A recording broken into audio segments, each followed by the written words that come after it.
Hello, beautiful. Welcome to the embodiment of her. Today, we are going to be discussing your Sunday feminine maintenance routine. Now, it is super important as women that we set aside time at least one day a week to devote to true intention when it comes to your beauty and just pouring into yourself overall. You want to make sure you carve out some time because setting time will allow you to have a better flowing week, feel better, look your best, and do your best, right? Now, I understand some women may, be nurses, you may be in healthcare, you may do a position, have a job where maybe Sundays don't work for you. So, whatever I say in this video, I want you to find time at whatever point, whatever day throughout the week that you can apply what it is that I'm saying. It doesn't necessarily have to be Sunday, but I find that Sunday works for most women. A lot of people have the day off from work, so they're able to kind of take some time and do what it is that I'm saying. So, without further ado, let's dive into what you need to partake in on your Sunday reset. Now, the first thing I want to talk about is hair. So, let's say you're currently going through styles of braids, or maybe you're wearing different wigs. You may not need to do this necessarily every single week, but it's great because when your hair is styled, as women, we know that it kind of just makes everything else look seamless. You want to at least have one of the three big things, which is your hair, your makeup, and your outfit. Typically, if your hair and your makeup looks good, your skin looks good, you can typically get away with wearing the most simplest, basic outfit. But your hair, you want to make sure that you oil your hair. Maybe you want to oil it before you wash it. You want to detangle it and prep it for the next day. You want to deep condition. You want to go through all of that. And the reason why I highlighted hair first is because when you're typically oiling your hair, maybe you're doing a pre-poo method, you want to allow that oil to kind of penetrate your hair and sit in your hair for at least like 30 minutes, at least 20 minutes, right? So that way you can take time to do other things while you're allowing that to kind of sink in your hair, which is quite nice. But you want to make sure that your hairstyles are prepped for the following week, whether you're just doing simple buns, whether you're just doing ponytails, or you're straightening your hair. Have it set earlier on Sunday so that way you don't have to think about it for the following week. You also want to make sure that you dry brush. So, dry brushing, if you're new to it, is a form of lymphatic drainage. It kind of allows your body to be reset. It's great if you have, cellulite or stretch marks. It can kind of help the body, the skin, repair itself. And it also moves around, toxins in the body. So, it honestly allows your skin to have a more vibrant, clear appearance. It allows your overall complexion to just look brighter, which is great. Next, I want you to exfoliate and shave. Now, shaving is not mandatory. I understand some women don't prefer it. Totally fine if you want to substitute waxing your body, sugaring. If you prefer to just have hair on your body, that's totally okay. Whatever you prefer, I would still suggest you exfoliate because exfoliation is going to remove any, debris. It's going to allow your skin to just feel soft and supple, and it's also going to create the perfect base prior to you shaving. So it's great to just overall keep that skin clear, bright. You want to do that all over your body, your legs, your arms, private areas without, allowing the substance to transfer or seep into certain crooks and crannies. You get what I'm saying, right? But it just allows your skin to look brighter, healthier, and overall be more supple. Now, I also want you to consider teeth whitening. We've talked about teeth before. They are super important when it comes to your overall aesthetics. You don't need to spend hundreds of dollars going to, the best cosmetic dentist to get your teeth whitened, although you can. You can literally get Crest 3D wipe strips. Whitening gels are awesome. I used to use activated charcoal, but it is quite messy, but the results are great as well. But you want to make sure that your teeth look white, it's beautiful, it's iridescent, people smile. When you smile, people notice it, right? Because teeth are one of those things that is considered a universal beauty attractor. So make sure that your teeth are white. You don't necessarily need to do this every single weekend, although it does vary depending on the sort of whitening tool that you're using. Some may be a bit more abrasive than others. So depending on whichever one you're using, read the instructions and see when it would be best to use it and how often. But make sure that your teeth look white, they're sparkling. Make sure, of course, that you should be doing your oral routine every single day, which is brushing, flossing, but make sure that you incorporate a whitening routine on a regular basis.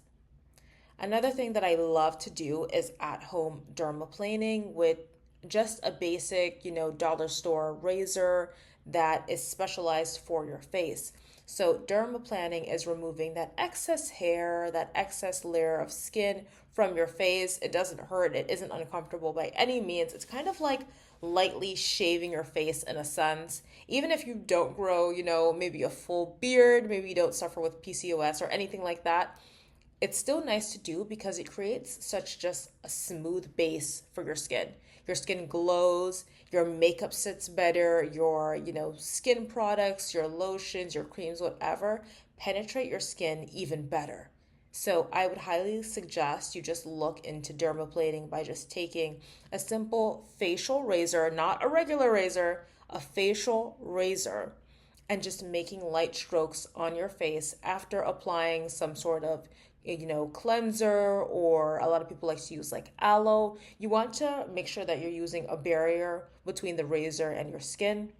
You don't just want to apply the razor to your skin, as that can lead to, breakage. It can cause some irritation and potentially some acne developing from that irritation. But just, I like to use a cleanser, a simple cleanser. Biore is great, or Noxema, and then just glide the razor over my face. And I do this once a month. If you're a woman who has maybe PCOS or something else, you may have to do this a bit more frequently, because it is common for women who go through that to experience more hair in the facial region, which nothing is wrong with that. I also want you to consider doing extractions, pore strips on a bi-weekly or weekly basis depending on your needs. If you're one of my girls who has more oilier skin, you're prone to more sebum and therefore more, oil accumulation on your face, you may need to do this every week, right? Because your pores get clogged a bit more, you may have more whiteheads, more blackheads, and you just want to get rid of that because it just allows your skin to look smoother, your pores to look more refined, and your face just overall glows. It looks so much better. Remove that gunk from your face, make sure you have a cute base. Yes, you can cover everything with makeup, but what's better than makeup is good skin, good quality skin. So make sure that you're making that investment with bi-weekly or weekly pore strips and taking out those, whiteheads, blackheads that need to be removed. You can do this after steaming your face or just honestly taking a hot shower. Your pores are usually expanding a bit more after that because of the steam. So it's great to kind of get that done after, cleansing your face. And you also want to make sure that after doing this, or even if you don't necessarily need to do extractions, that you're doing some sort of face mask. So one of my personal favorites is bentonite clay and mixing that with apple cider vinegar. Your skin will just look so glowy. It'll kind of give that glass skin vibe.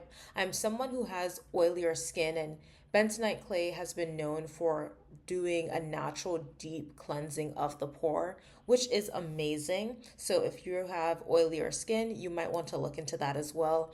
Bentonite clay also serves as an exceptional hair mask. So if you have curly hair, you kind of want to make your hair feel revived, rejuvenated, or you have color treated hair, definitely look into using that as well.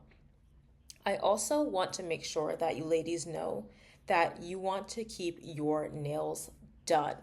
Keep your nails done, simple. I used to think that doing your nails at home had to be so difficult. I promise you, it is not. If you're someone who doesn't like any sort of length to your nails, you like your nails to be super duper short, consider getting a gel nail kit. When I say gel nail kits are so easy, so simple to do. I always thought that, you had to use a particular technique. No, it comes with a lamp. You get an UV lamp to have the procedure done, right? So literally all you do is apply a base coat to your nails put it underneath the lamp, let it cure for a couple of seconds, put on your actual polish. Maybe you'll do 2 to 3 coats of that, let it cure each time, and then cover with your base coat, let it apply and dry properly. And I promise you, doing gel nails at home is easier, it's faster, and it's less messy in comparison to like traditional Sally Hansen nail polish because you actually have to let that dry, and that could take literally hours. And when you have things to do, you don't have time to be just sitting down wasting your time and your energy. Literally, once your nails dry, you're good to go. You can have your entire nails done within 30 minutes. For my fingers, I like to do a lot of press on nails. Now, when I do press on nails, literally they can last anywhere from 2.5 weeks and up. And the reason why is because I make sure that my technique is I file down my actual nails with just literally the nail file that comes in the press on nail kit. I make sure that I clean my cuticles with a Sally Hansen nail cuticle remover, get that off, right? I also like to apply acetone to my nails to kind of dry it out, remove that shine. So when I add the actual glue to my nail and the press on nail, it sticks very well. I used to use press on nails before and I actually stopped years ago because I literally had applied it and it popped off within like an hour. And I was like, this is a joke, it's a mess. But it's all in your technique. Once you master the technique, I promise you, your nails are going to stay on so nice and people are going to compliment your nails. They're going to think that they're actually like salon done nails. So I'll do like a French tip, maybe some white toenails. It looks clean, it looks effortless, and it goes with any outfit and lasts 4 weeks. I also want to add next is consider doing your eyebrows. So I mentioned, doing dermaplaning. Maybe while you're doing that, you can kind of carve out your eyebrows. But me, I like to do my eyebrows on a monthly basis.